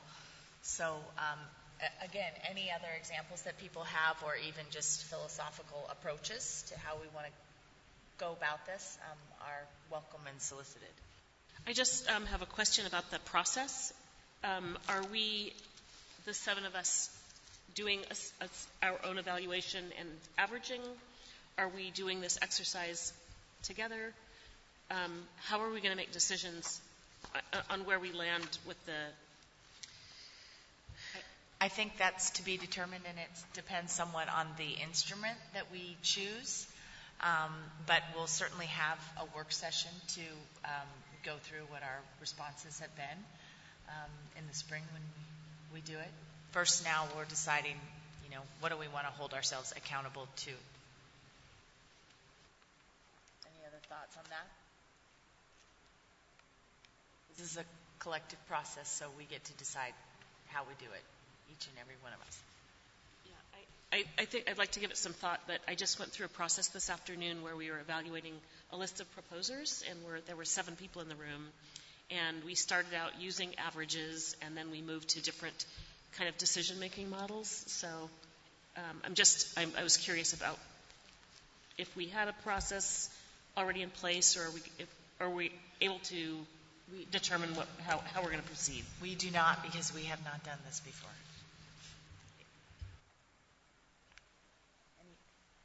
Any other comment? Superintendent, you've likely had experience with boards doing self-evaluation.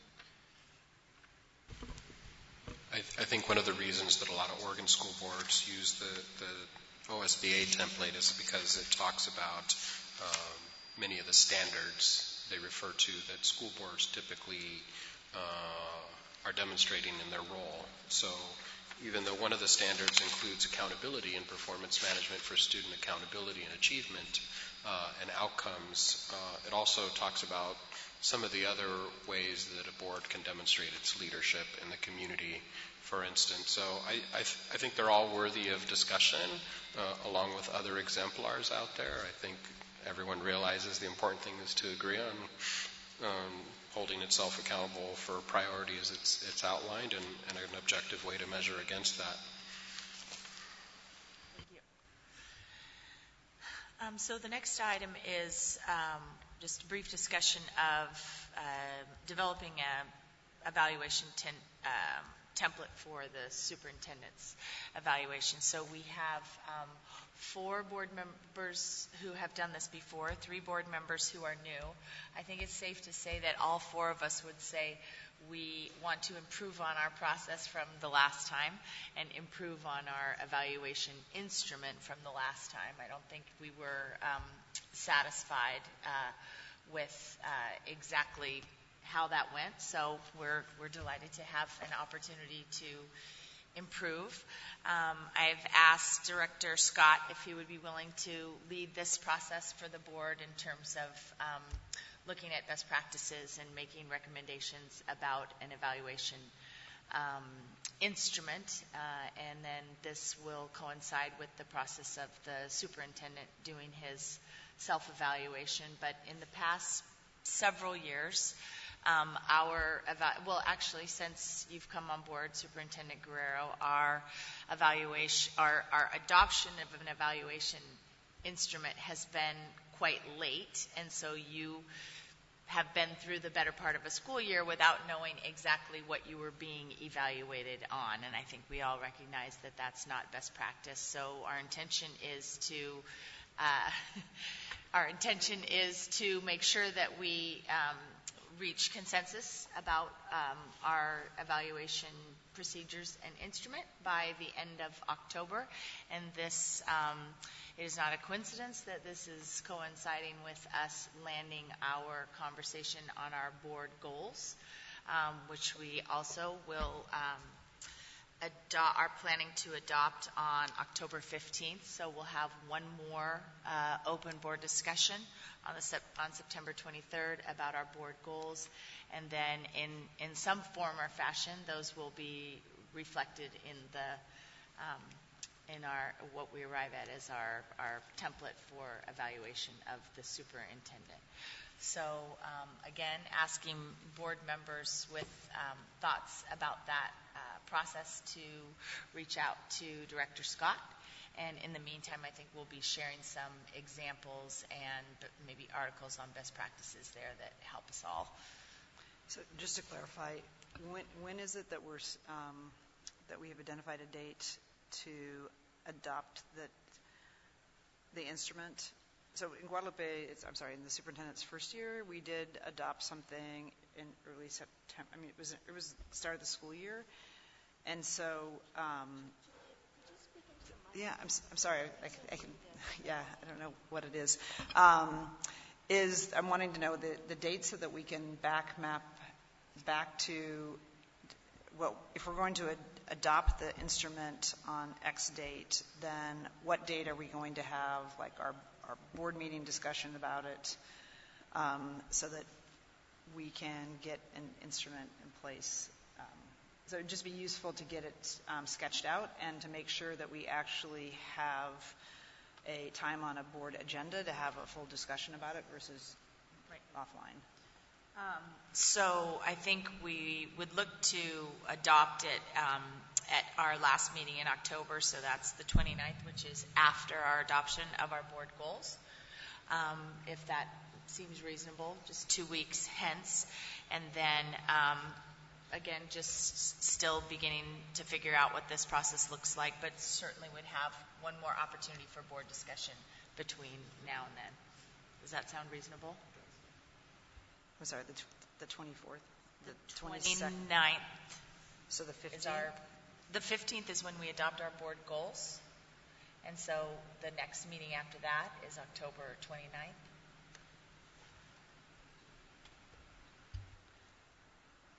And we don't have a board meeting between the 24th and the 15th. So we'd have to have a discussion on the 5th, at the same meeting that we talk about our goals, which is they're not incompatible to have discussions, but if we're going to adopt something on the 29th, then we'd have to have the discussion on the 15th. That works.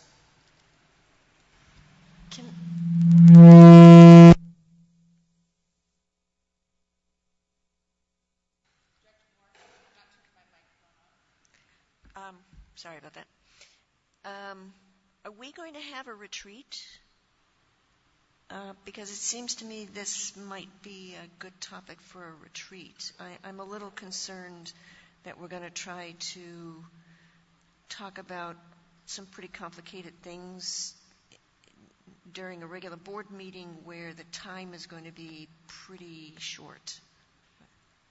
Ms. Powell is working on landing a date for a retreat.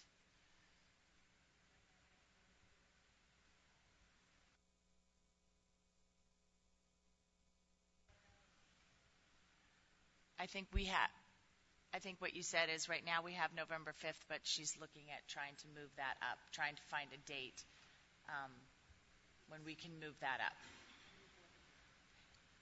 We had a retreat earmarked for November 5th, but Roseanne has been working to move that up earlier in October. So that's in process, and I agree. I agree with Director Moore. I just also think that we need to set a specific date to get this, to have a full discussion and get it approved, because we're going to be at the end of October, 4 months into the calendar year. 2 months. I think I agree with what you said. I was agreeing with you, so I hope so.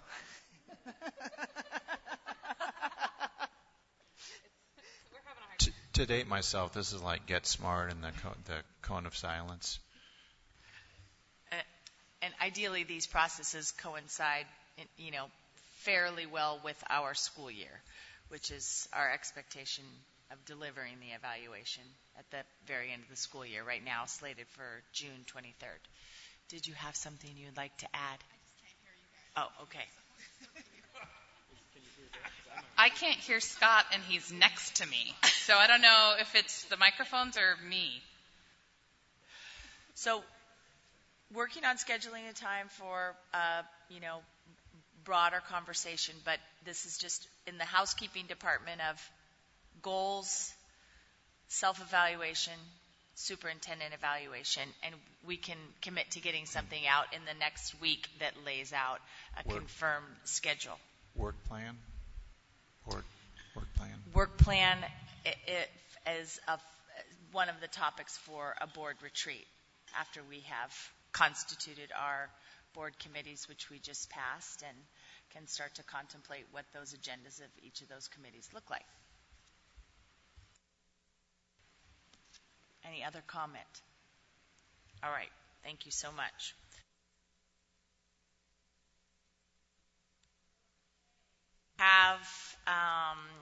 It is the season for nominations to the Oregon School Boards Association Board of Directors and Legislative Policy Committee. We have in the past had board members from PPS represent the district on both the Legislative Policy Committee and on the Executive Board of Directors for OSBA. Do I have any nominations for the OSBA Board of Directors, position 18 or 19? I would like to nominate Director Moore. Second. So, for the Board of Directors? This is for the Board of Directors of OSBA. Sorry. Okay, that's all right. I don't think you want to serve in that role. So, hearing none, do I have any nominations for the Legislative and Policy Committee of the Oregon School Boards Association? I would now like to nominate Director Moore. Second. All right. Director Moore has served in this position for the last 2 years and has been a really effective and active advocate for PPS in helping shape the statewide legislative agenda for OSBA. So we're really grateful for that work. Chair Constam, I jumped the gun a little bit in nominating Director Moore because I'm so excited about the work she's done and the commitment she has made on the state level, and I'm very thankful that she's willing to continue that important work, and I really just wanted to beat Director Bailey in making a nomination. Well, you did a very good job Thank you. of that. But no, it should be stated it's not a huge time commitment, but it's not insignificant, and it's really important to have a seat at that table. And OSBA was very actively engaged in lobbying for every single one of those legislative wins that we heard about from Courtney tonight. And they were the chief voice advocating for students on just about every single one of those successful bills. So it's important. All of those in favor of nominating Director Moore for the OSBA Legislative and Policy Committee, please say yes. Yes. Yes. Any opposed? All right. Seeing none, we have just nominated Director Moore from our board to the Legislative and Policy Committee, and the nominations will be forwarded to OSBA. Can I just say thank you to everybody? OSBA, I think, is a really critical voice in this state for school boards. And there are 197 school districts in this state. And it is important for PPS to be represented somewhere in the OSBA leadership, I think. Because those 197 school districts have vastly different needs and resources. So, anyway, thank you. All right, thanks for your willingness to serve. Have any committee or conference reports? I have a report from the audit committee, although I've already introduced the new senior performance auditor who joins Mary Catherine Moore, our other internal performance auditor who joined us earlier this year. We now, Portland Public Schools, I think, is the fourth largest governmental entity in the state. So we have an auditing capacity that is close to approaching what it should be. And certainly, I think, compared to other school districts in the state, we are the only district with our own internal audit function, which is best practice. So really, we are, I think, heading in the right direction in terms of accountability and transparency, and looking at how we can improve operations through the internal auditing function. The first audit is underway, and it's a review of contracts. And that's part of the audit plan that everyone that we discussed several meetings ago and approved, phase 1 of the audit plan. And then at the next board meeting, our two internal performance auditors will be providing an overview of performance auditing. So I ask all board members if you have anything in particular that you're interested in them covering. And they've informed me they could talk about auditing all night. But we're not going to allow that. They love auditing. But if you have something that you would like them to cover that you think the full board would benefit from, since the internal audit function reports to the board, please share that with them the next 2 days. In addition, they've got lots of materials that they're willing to share. So please don't be shy about letting them know what you're interested in hearing about next week. They'll have a presentation. There'll be time for questions. That won't be the only time. Maxine. What does the audit committee do exactly? Good question. What does the audit committee do? So would you like to join the audit committee? Well, can I know what it is first? You want me to tell you first? Yes, please. So the audit committee is composed currently of 3 board members and 2 community members. And we work with the internal performance auditors. They come up with a plan of different parts of the school district that they will audit based on risks and how we might be able to improve our operations. So they make a recommendation on what we might audit. The audit committee reviews it. We make a recommendation then to the full board. And then throughout the year, as the audits are completed or the reviews are done, it comes back to the audit committee for a discussion. So we try not to, we won't be having a really deep conversation, comprehensive conversation about an audit at a board meeting, but we would in the audit committee meeting. And I'm sure that Mary Catherine and Janice would be happy to share materials with you. It's really about the difference between an external audit and an internal auditing function is really it's designed to help the organization work more efficiently and effectively and improve practices. So it's not a external antagonistic function, but really designed to support our team here by taking sort of critical look at different operations or aspects of the school district and making recommendations for how we might be able to do things like either improve controls or improve practices to, again, work more efficiently and effectively and ultimately to better serve our students and to use taxpayer dollars effectively. So Maxine, Janice, since she's just new, is making arrangements to sit down with each board member to talk about interests. So you guys should definitely sit down together. And in a lot of our potential audits, there should be student voice included. You know, for example, we might audit something like student activity fees. How much do kids have to pay to participate in sports and other activities, or all sorts of operations of the district? It would be a critical part of the audit function to make sure that students' experiences are represented. Sounds like Maxine's on the committee. There we go. The other thing is, this is the committee that we're going to be trying to meet at 4:30 or 5, so after school is out. So we want to allow community members and students to be able to participate, so it won't be during the school day. Okay, maybe I'll join. But yeah, I was going to ask about the student voice lens when it comes to auditing, but that kind of already came up. But yeah, cool. Thank you.